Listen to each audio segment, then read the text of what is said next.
All right, here is what we are doing today. We are learning about 3 key battles of the Civil War. We learned about the first one yesterday. We're talking about the Battle of Antietam, Gettysburg, Vicksburg. At the end of class today, for each of these battles, I want you to understand, why is this battle significant? Who won the battle and why did they win, North or South? And who is a key figure and why? Okay? So as we work today, I'm going to reiterate the 3 things that you are looking for. We're going to be doing readings on each of these battles. You're going to look for how this battle is important to the Civil War, why the battle was won by the Union and the Confederacy, and the key person for each battle.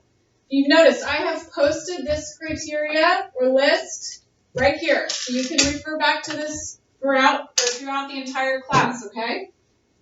Make sure you're monitoring that you're answering those questions as we go through our readings. We are going to do the first reading together. This is the longest one. It's kind of the hardest one, so we're going to do this as a group, okay? These are yours. You can write on them. I want you to write on them. I want you to highlight and take notes. You're making us read them? I am making you read. So fun. We haven't done enough of that. Again. Our homework was a reading session. This one is the Battle of Gettysburg. As you can see, it's very hard to see. It's right here. I put a Union flag on our slide, so what can we guess the winner is? The North. What I'm going to do, I have my document camera, and when I say we are literally reading this together, we're literally going to sit down and read it together. Out loud? We never do that. I'm going to read it out loud, and I want you guys to follow along with me as we read. Okay? Hold on, my name. Guys, listen up. Hallelujah. Quiet in 5, 4, 3, 2, 1.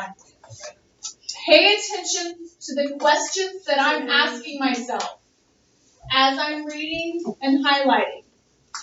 Remember, we are looking for key figures, who won, and why this battle is important. I'm going to read out loud. You guys are going to follow along.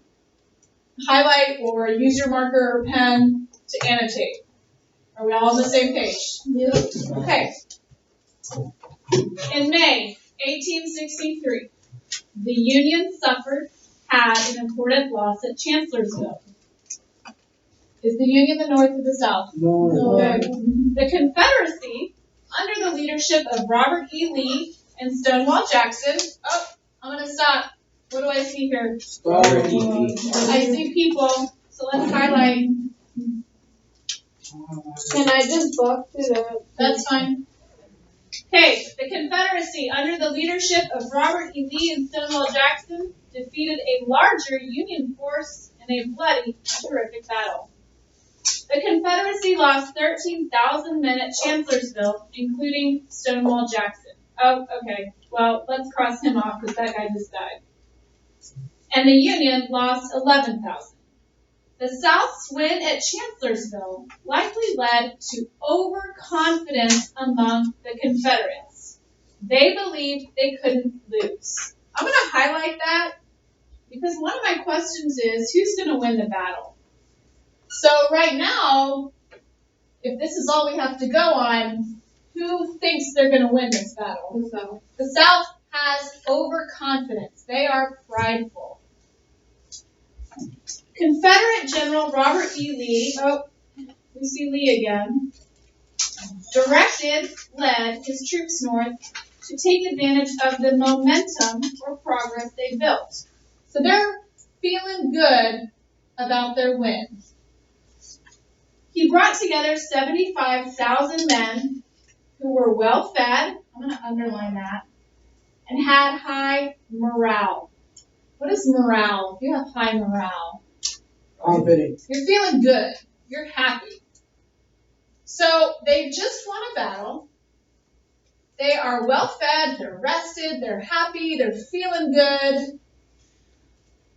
All right, Lee, oh, there's that guy Lee again.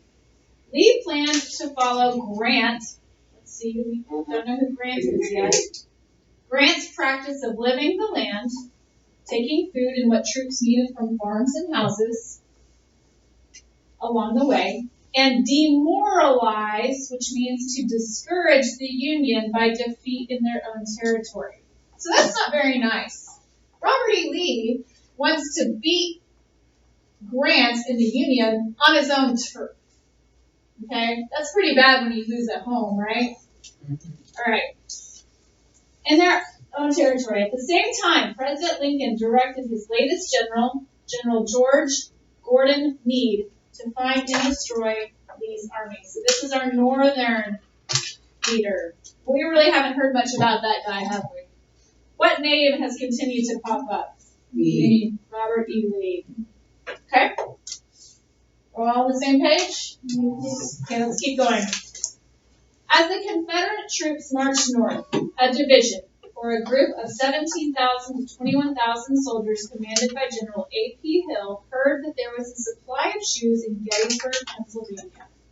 When they arrived, they did find shoes, as well as 2 Union brigades, a group of about 25 to 4,000 soldiers, under the leadership of John Buford. There's another name. I like that. Is General AP a name? General AP is a name too. Good. So we'll highlight that. Okay. Thank you. Buford quickly sent for reinforcements, more troops, as he had fewer men and weapons than the Confederates. Let's stop right there. Who is at a disadvantage? The North or the South? Why? What did we just read? Okay. So our scene is set.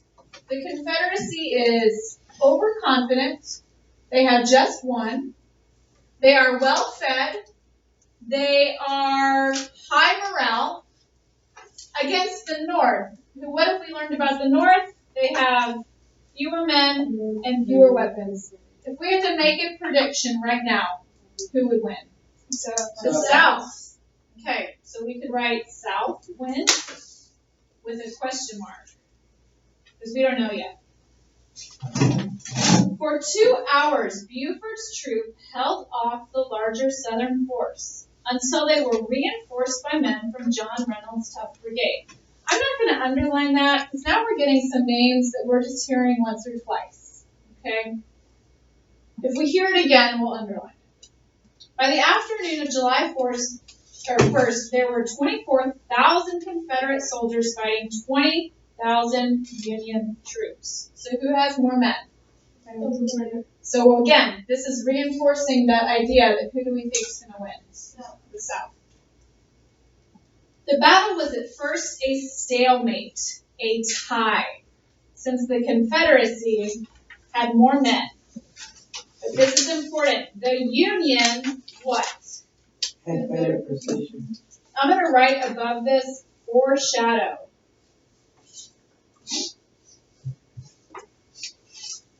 Kind of like, dun, dun, dun. This is giving us a clue that maybe things are going to change. I'm also going to decide who my key figure is. I think I can successfully make that determination. Who is my key figure? What name came up over and over? Robert E. Lee. He is the Confederate general. What does it say? This says foreshadow, and I decided that my key figure is going to be Robert E. Lee. Let's keep reading. The Union had a better position, the high ground from which they could defend and not have to attack. Lee's trusted subordinate Longstreet argued that the higher ground advantage was too much for the Confederate troops to overcome. But Lee continues on and even puts Longstreet in charge of attacking Cemetery Ridge. Did Lee just make a mistake? What? What was Lee's mistake? He attacks. Should he have attacked with the Union on the high ground?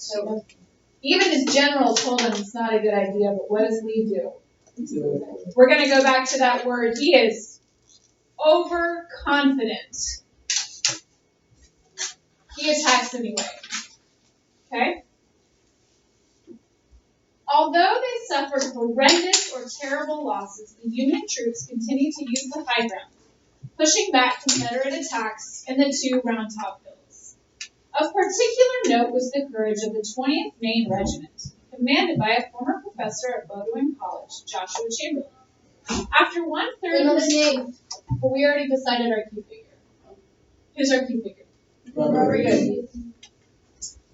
After one-third of his troops were killed, Chamberlain found himself without any ammunition. Instead of surrendering, Chamberlain ordered his troops to fix bayonets and charge the advancing Confederate troops, who were overwhelmed by Chamberlain and his men, maintaining Union control. What does this sentence, Chamberlain found himself without ammunition? Remember, Chamberlain is from the north. What does that tell us about how the Northerners fight? Are they afraid? No. They have fewer men, fewer weapons. They run out of ammunition, but what do? They put bayonets and they push forward. They are not afraid. What are they? It's like a sword. Yeah, you want to explain? Oh, yeah. Good. All right. On July 3rd, 15,000 Confederate troops launched a massive attack across open ground toward the Union defenses. It was a courageous and ultimately doomed effort, as the Union's territorial advantage, holding the higher ground, made Southerners easy targets. Do we think we know who won now? Yeah. Doomed effort. I think that's our clue right there. Almost half the Southern force was killed in this advance and retreat. Lee took the loss hard, so we know. We've confirmed. So Confederate loss, Union win. Where are you writing it? On the bottom. So I wrote Confederate loss, Union win. So Lee took the loss hard, blaming himself and offering his resignation to the Confederate President Jefferson Davis. Davis refused to accept it. George Meade continued the Union tradition of not taking advantage of Southern retreat. What was left of the Confederate forces retreated south without shades from Union troops. More than 23,000 Union troops died at Gettysburg. The South lost 28,000 men, which is more than a third of Lee's army. Do you think that's going to impact him in the future? Yes. Yeah. In addition, listen carefully, the South loses the confidence they had gained at Chancellorsville. Gettysburg, along with Vicksburg, is often seen, I'm going to highlight that, Gettysburg is often seen as the turning point of the war. So I would argue two things happen. One, we lose a third of our men for the South. And two, they lose their confidence. These 2 points are important because of our war has now turned. This is important. This battle is important because Lee loses his men, number one, and the men lose their confidence, number two. Because of those things, what happens? The war turns, and who starts to win the war? The Union. Very good. So let's stop right here, and let's see if we answered our questions. Questions on the back. Why is this battle important? For answering our success criteria, why is this battle important? Very good. The turning point. Who won the battle, Angie? The Union. And who's our key figure, Saori? Robert E. Lee. So I want to ask you guys, let's just stop right here. In this reading, what was I looking for? Names. What else? Who won? Who won? Turning points. Did we get all that? Did I find that? Yes. Okay. You can't see my pen.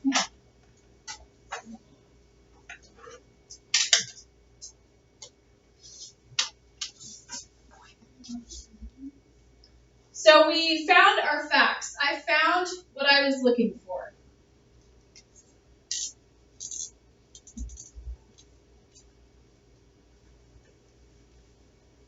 Okay? As I was reading, what was I saying to myself? What questions did I ask myself? Why don't you talk about that at your tables? As you were reading, what questions were you asking yourself to meet those specific key points? Talk about it. What did I do? What did you do? So what was I doing as I was reading? Because I was thinking aloud. Okay, what was I looking for? Was I talking to myself? Was I thinking about... You were thinking of the questions.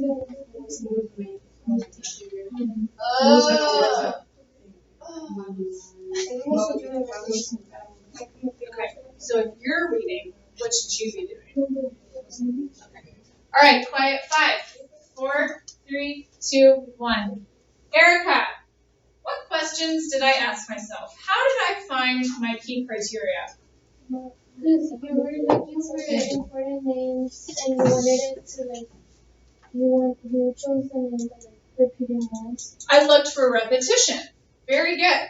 I'm looking for facts. Does anyone else want to add anything? Carol, what else did you say? You were looking for Yeah, I was looking for so-and-so won the war. Or the battle. That's a pretty good indication of who's going to win, right? Yeah. Okay? How did I monitor my progress? What did I keep coming back to make sure I was staying on track? information. Which information?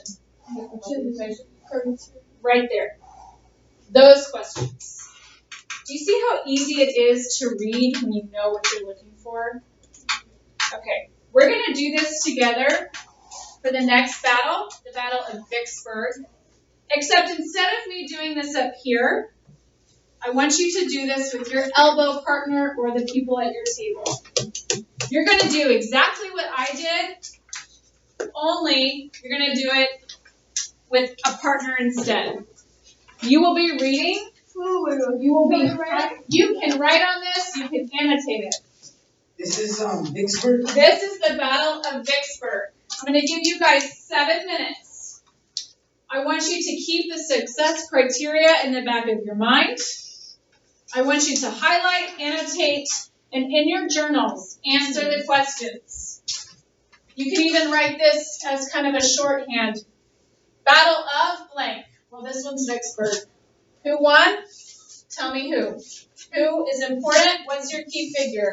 Why is this battle important? If you want to use this template in your journals to answer that success criteria, you may do so. I'm going to put 7 minutes on the clock now.